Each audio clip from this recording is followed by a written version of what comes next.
Obrigado, Duílio, e obrigado, Caio. Na qualidade de ativista da governança corporativa, eu só posso ficar muito feliz com os relatos com os primeiros relatos que a gente acabou de ouvir aqui. No caso da Gafisa, em tempo extraordinário, a transformação de uma companhia desta idade e desse tamanho nos padrões de governança que foram aqui demonstrados e que a gente vai procurar detalhar. E no caso do BNDES, ao contrário do que o senso comum não bem informado pode imaginar, de que o BNDES é um banco gigante que só investe em empresas grandes, a gente acabou de ouvir o relato do seu diretor de mercado de capitais, que o BNDES tem um amplo escopo de investimento, mesmo em companhias que merecem investimentos de capital tipo anjo ou capital tipo seed money, para que possam se desenvolver e, ao mesmo tempo, investem em empresas que já estão estabelecidas e com práticas de governança mais avançadas, o que, a meu ver, é de extrema importância para o desenvolvimento do nosso mercado de capitais. Eu queria começar perguntando, eu queria só estabelecer a dinâmica aqui, para que a conversa não fique só entre nós, ou que a gente não tenha que separar o nosso momento e o momento da audiência. Eu sugiro que, conforme a gente for avançando, quem tiver pergunta que levante a mão, tá? Para que a gente não tenha que fazer uma separação entre o que eu vou começar a perguntar para eles e, eventualmente, eles se perguntarem e a participação vossa. Então, quem tiver curiosidade em algo que a gente esteja falando, interrompe a gente e levanta a mão. Acho que fica mais informal e mais dinâmico. Para o Duílio, dá para fazer uma série de perguntas, mas uma que me chamou a atenção entre várias é que no último número da revista The Economist há uma página que discute o papel do CEO como participante ou não dos conselhos de administração, e claro que nós estamos falando isso do ponto de vista europeu. Os americanos têm uma certa resistência em aceitar que o CEO participe do conselho de administração, e você disse que isso acabou de acontecer na Gafisa. Como é que é o teu ponto de vista sobre isso? Você acha que isso pode ser generalizado? Acontece na Gafisa porque é um caso muito avançado de governança corporativa? Expande um pouquinho essa questão, por favor. Bom, acho que essa pergunta realmente é interessante e não foi um movimento que não gerou várias dúvidas internas, né, para entender se a gente estava no movimento correto ou não. Vou pela certeza, né? Uma das coisas que a gente tinha certeza era que o CEO da companhia não deveria ser o chairman do board. Isso a gente tinha certeza. No movimento de levar o CEO para o board. Por outro lado, pela composição do nosso board, nós achávamos importante, à medida que a companhia estava cada vez mais pulverizada, ter dentro do board o conhecimento, vamos dizer, bastante detalhado do negócio da companhia. Nós temos os membros do nosso conselho, são 6 membros, 5 deles, portanto, tirando o CEO, 5 deles, ou todos eles com mais de 3 anos de board,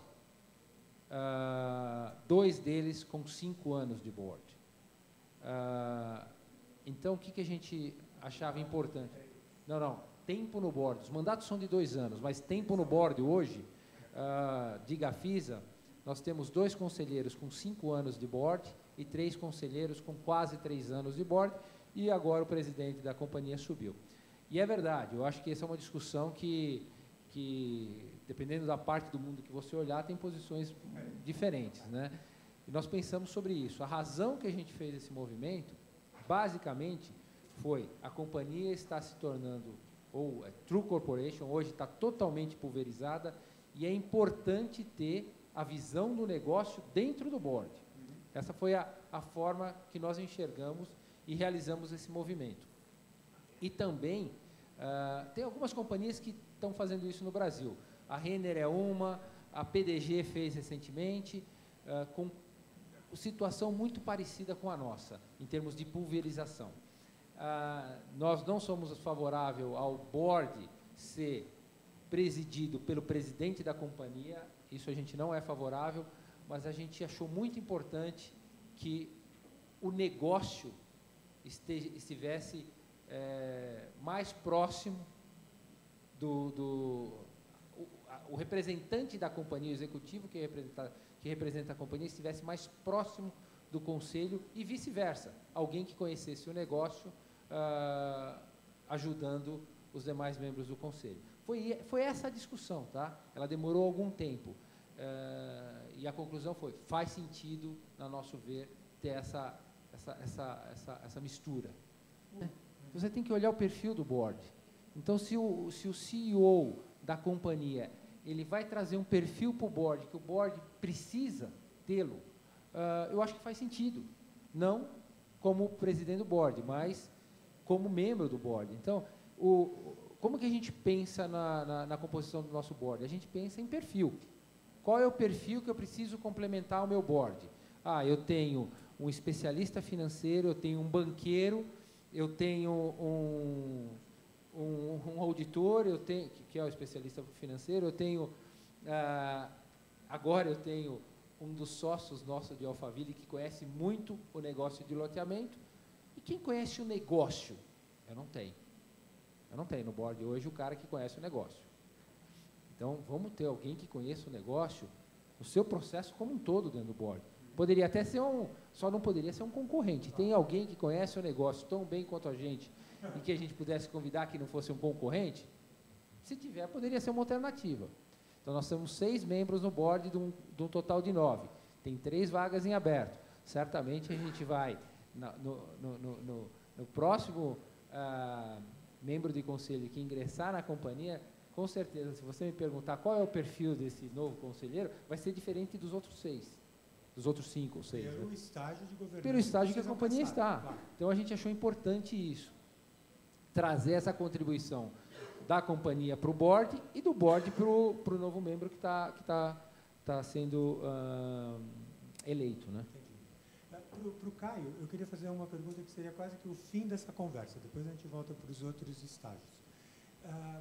Eu entendi aqui do Duílio que o BNDES não tem posição na Gafisa. Infelizmente. Infelizmente, segundo você, e com o qual eu tendo a concordar. Dado o que ele acabou de explicar e dado que você conhece da Gafisa, sendo uma das empresas mais bem ranqueadas em matéria de governança, que tipo de exigência o BNDES faria para ter participação ou para emprestar dinheiro para uma empresa deste nível de governança? O que te passaria pela cabeça? Essa é uma boa pergunta. E veja, provavelmente... Cuidado que eu vou pedir a grana, hein? Tá certo. O cara é profissional. Podemos negociar. Ainda tem o anotador aí. Podemos negociar. Tem que ter cuidado que a Bendespa está lançando uma debênture, né? Então eu não posso falar muito. Então a gente não pode começar a negociação agora. Então. Bom, olha, o BNDES entende como a missão dele, enquanto acionista indutor de governança, que há um dado momento em que a governança do BNDES, vamos dizer, é substituída pela governança do mercado. Nesse momento, o BNDES cumpriu o seu mandato institucional enquanto Banco de Desenvolvimento do governo, e, na verdade, nesse momento, o BNDES fica até, vamos dizer, habilitado para tomar uma decisão de desinvestimento, que faz parte da lógica de negócio, investir e desinvestir no momento correto, preferencialmente ganhando um pouquinho de dinheiro para o BNDES. Então, provavelmente, no caso da Gafisa, uma companhia muito bem estruturada, a gente daria uma olhada na questão de sustentabilidade socioambiental. Eu não conheço, então talvez fosse muito mais na linha de uma sustentabilidade, da sustentabilidade socioambiental, do que nesse conceito de governança que a companhia já fez todos os seus deveres de casa. Então, dá para dizer que é quase um caso particular. O da Gafisa? Porque... Não, tem N outros casos de companhia com esse dever de casa já feito. A Gafisa certamente é um deles. Agora, dependendo do tamanho da participação, se a gente estivesse negociando uma participação relevante, sei lá, 10, 15, 20%, aí pela relevância da participação, eventualmente a gente, nem diria o grau de exigência, mas a gente compartilhar via board das decisões estratégicas da companhia. Então, eu diria, num caso, de acordo com o tamanho da participação que a gente viesse a ter, talvez uma cadeira no Conselho de Administração. E eu não quero, longe de mim, querer ser polêmico aqui, mas a grande questão é quando a gente olha, lá no BNDES a gente tem a oportunidade de olhar diversas companhias e suas estruturas decisórias e como é que está montada a governança. Porque governança, em essência, você está falando de processo decisório. É onde você, vamos dizer, é o X da governança. Então, e aí eu acho que em governança, em alguns momentos, se discute demais algumas coisas que talvez, enfim, não tenham a necessidade de se ter um peso tão grande. Então, por exemplo, o CEO da companhia fazer parte ou não do board, eu acho que é uma questão que aí eu concordo com ele, tem que analisar a composição do board e o processo de decisão do board, tá certo? Se for um CEO que ele manda no conselho, ou seja, um conselho com uma composição ruim, que não se incentiva a discussão e, na verdade, é quase uma formalidade que exista, aí, nesse caso, você poderia entender como ruim a participação do CEO no board. Agora, se o board tem uma dinâmica de discussão, de efetiva reflexão sobre as melhores decisões estratégicas da companhia, e o CEO, por acaso, tem um assento lá no board, porque ele traz a realidade da companhia, do dia a dia da companhia, eu não vejo no que isso, vamos dizer, subtrai. Então, na minha opinião, humilde opinião, esse é um tema amplamente discutido na academia, inclusive, mas eu acho que você não pode separar a análise dele de você ver efetivamente como é que funciona o dia a dia do processo decisório da companhia. Isso é que é o mais importante. Isso é que dá robustez às decisões da companhia.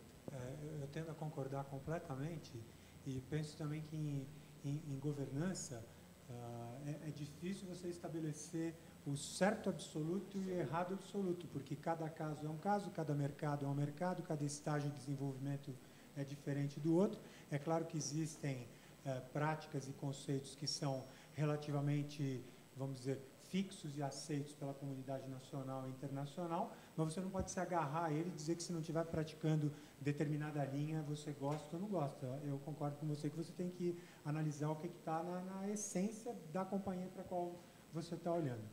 Esse artigo que eu mencionei, que saiu na Economist capa semana passada, é naquela página Schumpeter, onde alguém fez uma pesquisa sobre bancos, sobre instituições financeiras que tinham CEOs como membros do board, como no caso da Gafisa, e por isso que eu lembrei da pergunta. E, na opinião de quem fez a pesquisa, não havia diferença significativa de rentabilidade entre um e outro, portanto, concordando com o que a gente está falando aqui.